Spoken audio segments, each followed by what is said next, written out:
Hi there, this is John Wilkinson again from History Made Easier. The focus point for your exam for this topic is how far was speculation responsible for the Wall Street crash? Now any question with how far in it must have more than one factor to weigh up in order to reach a proper answer. That's why there's another presentation on the fundamental flaws in the economy, even in the boom years. But the focus of this presentation will be the speculation on Wall Street, with greed a significant subtext. But let me begin by reminding you that the economy was in fact in trouble before Wall Street crashed. American farmers were in trouble, in debt and overproducing. And manufacturing was overproducing too, as the consumer boom had gone as far as it could. And never forget, most Americans were living on or below the poverty line. Factory owners responded by laying off workers and producing less. America didn't provide unemployment benefit, so the workers who lost their jobs, and their families of course, were quickly in dire straits. So began a vicious cycle or spiral. As unemployment rose and wages were lowered for many of those still in work, so fewer people could continue to afford manufactured goods. And so more and more people were laid off as demand dropped even further. If wages had risen in line with profits, the market for consumer goods wouldn't have slowed so soon. Greed then was already a factor. Meanwhile, the tariff war, instigated by America, closed markets to American manufactured goods, as it had to American farm produce. There were problems in other sectors of the economy too. The coal industry was in decline, unable to compete with oil and gas, which by the end of the 1920s was supplying half of America's energy needs. The cotton industry was also in decline, as new materials such as rayon became more fashionable. But it was overproduction that was the key factor. So, by the summer of 1929, the official figures for industrial output showed its first fall in more than 4 years, while the construction industry, a major employer as machinery cannot do a lot of the work, had been slowing down since 1926. And in the financial sector, some 500 banks had failed in the boom decade. But none of this was reflected in share prices, which kept rising and rising, as if there was not a problem to be seen in the wider economy. In June 1929, stocks and shares on Wall Street reached new heights. But as the summer of 1929 wore on, some investors read the signs correctly, and from June onwards began to sell their shares, and prices began to dip, even if slightly. Now, shares or stock are a means by which companies can raise money. People invest in a business by buying a share in it, and the investor will buy as many shares as they can afford, if they judge it to be likely to make them money. For they will plan to sell their shares at some point, and they will plan to do so at a higher price than they have paid, so making a profit. Though investors may also be paid an annual dividend, essentially a share of the company's profits. The problem is that companies make losses as well as profits, and the price of shares can go down as well as up. The business of buying shares or stock in order to make a profit is a perfectly legitimate practice, and profits can be made.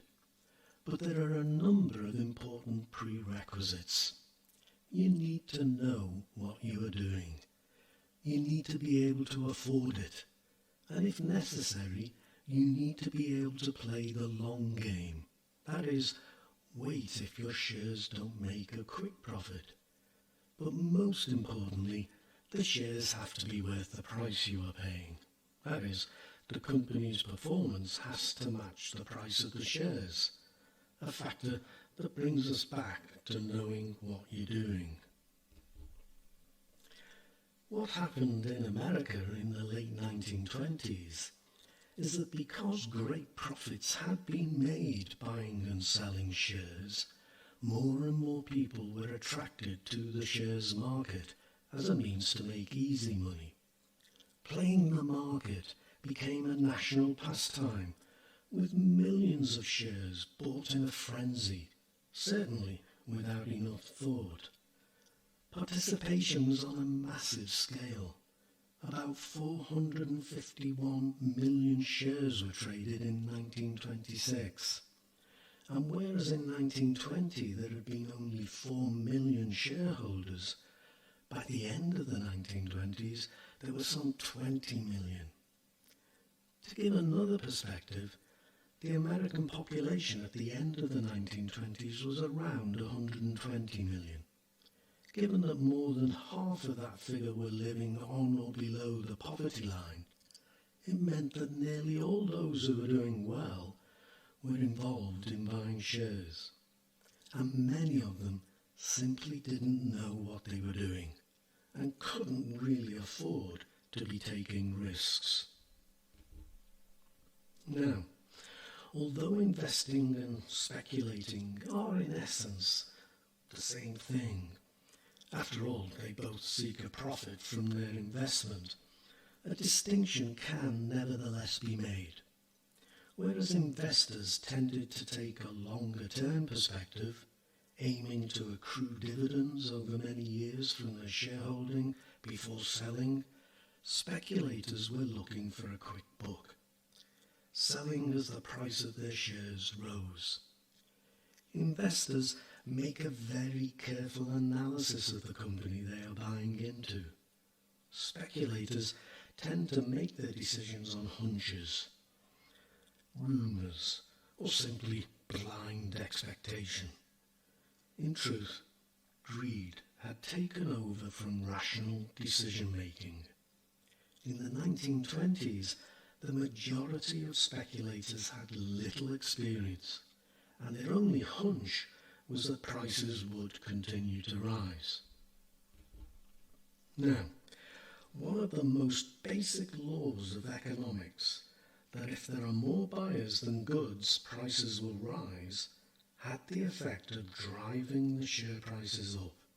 This is what we call a bull market. And the more speculators that joined the frenzy, the more the stocks rose. And the whole thing was being facilitated by the banks. For many of the speculators used their savings, or even worse, borrowed money, to buy their stock. The temptation is understandable when one considers that $1,000 of fast-rising stock could be bought for just $100, with the rest borrowed from a bank. This was called buying on the margin. With share prices constantly on the rise, they could sell quickly, pay off their loan, and make a nice profit. Banks facilitated the speculators, lending $9 billion in 1929 alone. And banks were also directly involved in buying shares themselves. Everything was based on the belief that share prices would keep rising. Confidence was a key ingredient, but so was greed. So long as people are confident that prices will keep rising, there will be more buyers than sellers. It really did seem an easy way to make some money, even get rich. And there was no regulation either of the banks or the stock market. And here's another critically important factor and takes us back to Republican philosophy. don't interfere in the business of making money. The problem was that shares were being bought at prices that bore no reflection to the actual worth of the company. These new speculators were under the illusion that the price of shares only went up, when in fact it was only their activity in the market that was pushing them up. More experienced investors began to be concerned. On September the 5th, 1929, a renowned economic forecaster, Roger Babson, declared that a crash was coming and that it would be big. Share prices immediately dropped, but recovered the next day. But the crash was coming, because that basic law of economics I talked about was thrown into reverse. Once confidence is lost and there are more sellers than people wanting to buy, prices will drop, what we call a bear market. And that's what happened to share prices. They dropped, and how? And Wall Street crashed.